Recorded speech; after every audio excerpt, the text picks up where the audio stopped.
لا حول ولا قوة إلا بالله العلي العظيم. أعوذ بالله من الشيطان الرجيم. بسم الله الرحمن الرحيم. إن الدين عند الله الإسلام. دین اسلام اس دین کا نام ہے جسے اللہ نے بھیجا، نبی لے کے آئے اور نبی کے گھرانے نے، نبی کی اہل بیت نے اس دین کو پھیلایا، اور پھیلانے کے ساتھ ساتھ جب ضرورت ہوئی تو اسے بچایا. ورنہ اس دین کے پھیلانے میں پوری ذمہ داری تھی حضور سرکار رسالت جناب محمد مصطفیٰ صلی اللہ علیہ وآلہ وسلم کی، اور اس ذمہ داری کی ادا کرنے میں برابر کے شریک تھے حضور کے بھائی علی ابن ابی طالب علیہ السلام، جنہوں نے نبی کے اعلان پر وعدہ کیا تھا کہ میں آپ کا ساتھ دوں گا، میں آپ کے دین کو بچاؤں گا، میں دشمنوں کی پنڈلیاں تک توڑ سکتا ہوں مگر دین کو بچا کے رہوں گا. پوری ذمہ داری کے ساتھ اعلان کرنے والا نبی کا بھائی علی اپنی زندگی میں ثابت کر گیا. جب دین آیا، احکام آتے رہے، نازل ہوتے رہے، نبی پیش کرتے رہے، اس دین کو پھیلاتے رہے، اور جہاں جہاں ضرورت ہوئی میری حمایت کی، میں مدد کرتا رہا، نصرت کرتا رہا، حمایت کرتا رہا، نبی کو بھی بچایا، نبی کے دین کو بھی بچایا، خدا کے احکام کو بچایا. اور جب پوری تاریخ میں جہاں جہاں ضرورت ہوئی میں ذمہ داری کو ادا کرتا رہا. لیکن ضرورت آگے بڑھی، دین کو آگے بڑھنا تھا، لہذا کچھ اور شخصیتوں کی ضرورت تھی. لہذا اللہ نے جہاں ذمہ داری نبی کو دی، نبی کے بعد نبی کے گھرانے کو دی، تو وہ گھرانہ اسی طرح پیش آتا رہا جیسے رسول پیش آئے، رسول کے بعد علی پیش آئے. پوری ذمہ داری کے ساتھ اس گھرانے نے دین حق کو بچایا. یہ ضرور ہے کہ جب انسان کوئی کام کرتا ہے تو اس کے نتیجے میں کچھ نہ کچھ پانا چاہتا ہے، حاصل کرنا چاہتا ہے، اور جب حاصل کرنا چاہتا ہے، پانا چاہتا ہے، تو ہر کام کے بعد دیکھنا پڑتا ہے کہ کیا نتیجہ نکلا، کیا پایا، اور ساتھ ساتھ یہ بھی سوچنا پڑتا ہے کہ کہیں ایسا تو نہیں ہے کہ کچھ نقصان ہو گیا، کچھ کھو دیا. تو اب دو باتیں ہمارے سامنے آتی ہیں کسی کام اور کسی ذمہ داری کی ادائیگی کے سلسلے میں، کیا نقصان کیا، کیا پایا. تو ہر انسان نفع اور نقصان کے چکر میں رہتا ہے. پوری زندگی گردش کر رہی ہے انسان کی اسی راستے پر، اسی لائن پہ کہ اس نے زندگی میں کہاں کیا پایا، کہاں کیا کھویا. پانے والا بظاہر نفع میں کہا جاتا ہے، کھونے والا بظاہر نقصان میں کہا جاتا ہے. جو اپنے پاس سے کچھ گنوا دیتا ہے، کھو دیتا ہے، وہ نقصان میں رہتا ہے، اور جو کچھ حاصل کر لیتا ہے اور پا لیتا ہے وہ نفع میں رہتا ہے. نبی نے دین کو پیش کیا. دین کے پیش کرنے میں نبی کا گھرانہ سامنے آ گیا. اب جب گھرانہ سامنے آیا تو اس گھرانے کو پہچانوانا بھی ضروری تھا، کہیں دنیا غلط فہمی میں نہ رہ جائے، کسی شخصیت کو کسی اور کا لیبل دے دیا جائے، کسی اور کی شناخت بتا دی جائے کہ انہوں نے یہ ذمہ داری ادا کی ہے، یہ کام کیا ہے. نہیں، نبی کو یہ ضروری تھا کہ اپنے دین کے پیش کرنے کے ساتھ ساتھ انہیں بھی پہچانوا دے جو دین کے بہادر سپاہی بن کے آئے تھے، جو دین کے ذمہ دار بن کے آئے تھے، بچانے والے اور محافظ بن کے آئے تھے۔ تو ان محافظوں کو پہچاننا ضروری تھا اور پہچانوانا ضروری تھا۔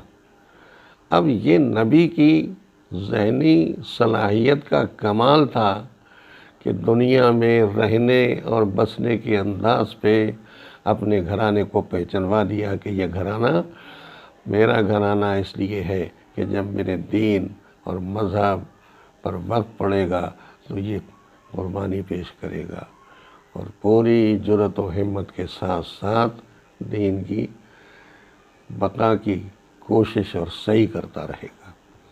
اب ضرورت ہوگی تو کبھی انہیں گودوش پہ سوار کیا جائے گا پہچانوانے کے لیے، کبھی ضرورت ہوگی تو آغوش میں لیا جائے گا، کبھی ضرورت ہوگی تو ناقے کی شبیہ بنایا جائے گا اور خود اپنے کو شبیہ بنا کے پیش کریں گے اور نواسے کو دوش پہ سوار کر لیں گے، یہ بتانے کے لیے کہ یہ بچوں کا کھیل نہیں ہے، یہ رسالت کی باتیں ہیں، نبوت کی باتیں ہیں، امامت کی باتیں ہیں، دین کے مقصد کے قیام کی باتیں ہیں۔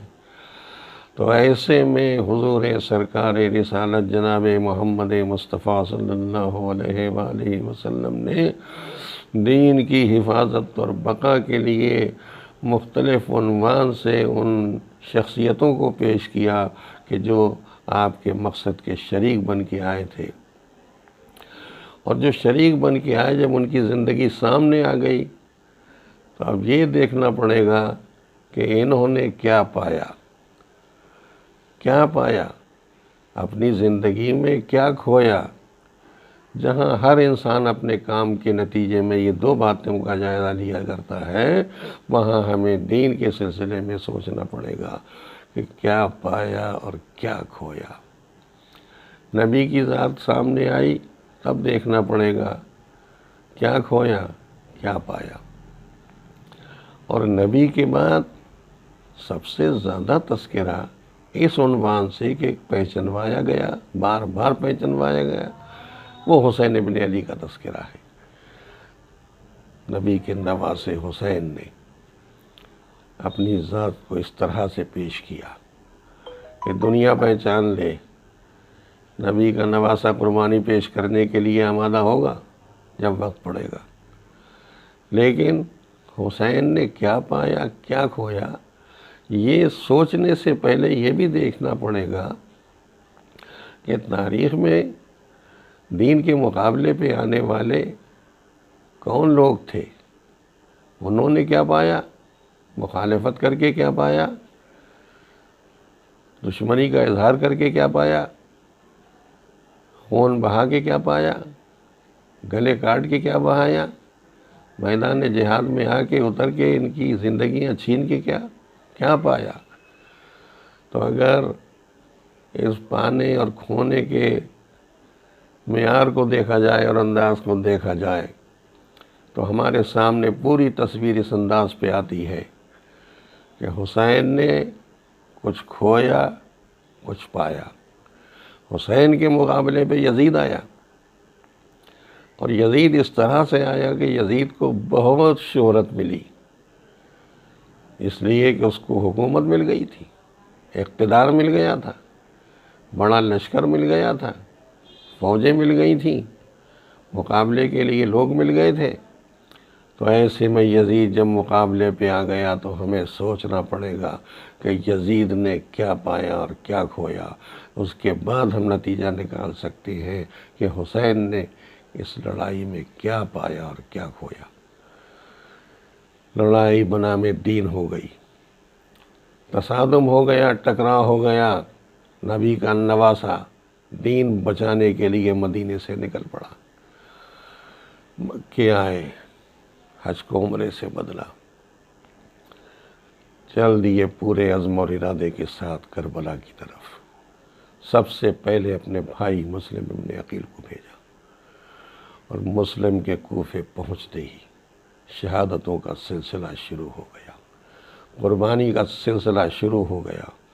حسین اپنے ساتھیوں کو لے کے کربلا کی طرف چلے، سلسلہ آگے بڑھا، کربلا آ گئی، پیاس کا طوفان، مصیبتوں کے پہاڑ سامنے آ کے کھڑے ہو گئے۔ اب ایسے میں ہمیں جائزہ لینا تھا کہ یزید کو کیا ملا، یزید نے کیا پایا اور حسین نے کیا پایا۔ مگر اس پانے سے پہلے یہ تو دیکھ لیں کہ انہوں نے کیا کیا لٹایا، کیا کیا نقصان کیا، کیا کیا کھویا۔ یزید نے کیا کھویا؟ یزید نے بیعت مانگی تھی، مگر بیعت مانگنے کے نتیجے میں اس نے کیا کھویا؟ عزت کھوئی، خاندان کا وقار کھویا، فوجیں، بہادر، سورما، یہ سب کچھ کھوتا چلا۔ تخت، تاج نہیں، عزت، آبرو، سب کچھ کھویا۔ اور پایا کیا؟ کچھ نہیں پایا، کچھ نہیں پائے، ایک لفظ میں کچھ نہیں پایا۔ یزید نے سب کچھ کھو کے نتیجے میں ہمیشہ کے لیے رسوائی، ذلت اور لعنت کا طوق پایا۔ اور حسین اس بہادر کا نام ہے کہ جس نے کربلا پہنچ کے ساتھیوں کی قربانی دے کے دین پایا، مذہب پایا، حقانیت پائی، انسانیت پائی، شرافت پائی اور ہمیشہ ہمیشہ کے لیے عزت و احترام پایا۔ تو اس پانے اور کھونے کے نتیجے اور انجام کو دیکھ کے پتہ چل جاتا ہے کہ حق پہ کون تھا اور باطل پہ کون تھا۔ حسین ابن علی دین کی حفاظت کے لیے کربلا پہنچے، ساتھی ساتھ ہیں، بچپن کا دوست حبیب ہون محمد، سعید، زہیر جیسے بہادر، اور ساتھ ساتھ کچھ جوان، کچھ کم سن، کچھ بچے۔ اور ایسے میں جب قربانی کا وقت آ گیا تو صبح عاشور سے سلسلہ شروع ہوا شہادتوں کا، اس انداز پہ کہ صبح سب سے پہلے علی اکبر نے اللہ اکبر کی صدا بلند کی، اور اکبر کی صدائے تکبیر سن کے ایک ایک کربلا کا ذرہ جاگ اٹھا کہ اب وقت شہادت قریب آ رہا ہے۔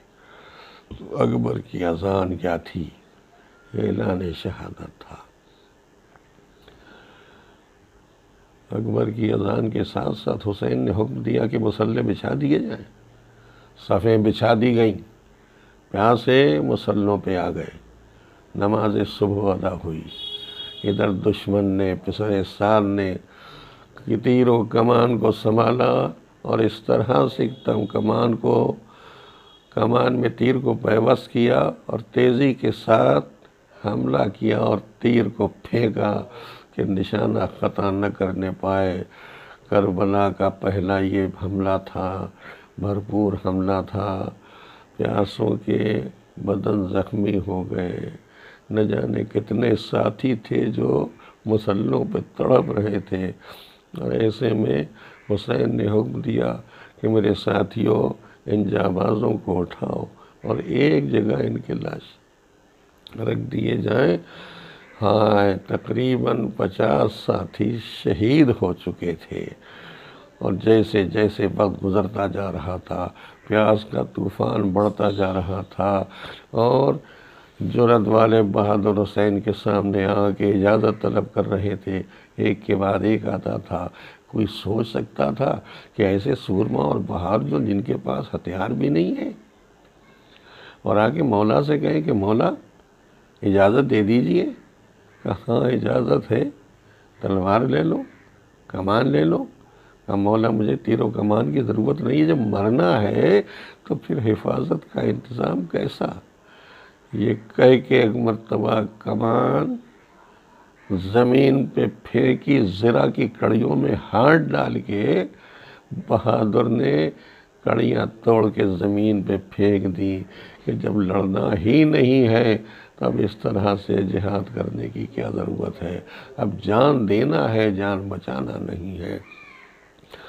عصر عاشور قریب آ گئی اور وہ وقت آ گیا کہ حسین کے ساتھی بہت کم ہو گئے۔ آج کی تاریخ کی مناسبت سے میں ایک شاعر کے 2 یا 3 مصرے سنا دوں تو ایک اندازہ ہو جائے گا کہ جانے والے جا رہے تھے میدان میں، انتظار کرنے والے انتظار کر رہے تھے، اور وہ وقت بھی آ گیا، کہ صفیں سمٹ گئیں، کم ہو گئے ساتھی،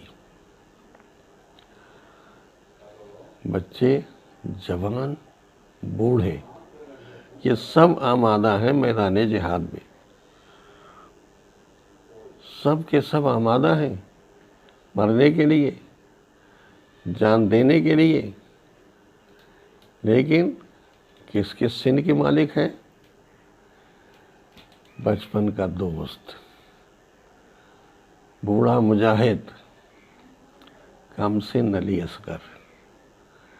کتنا تفاوت ہے ان مجاہدوں میں، مگر مجاہد الگ الگ ملیں گے، سن الگ الگ ملیں گے، لیکن جذبہ یکساں نظر آئے گا۔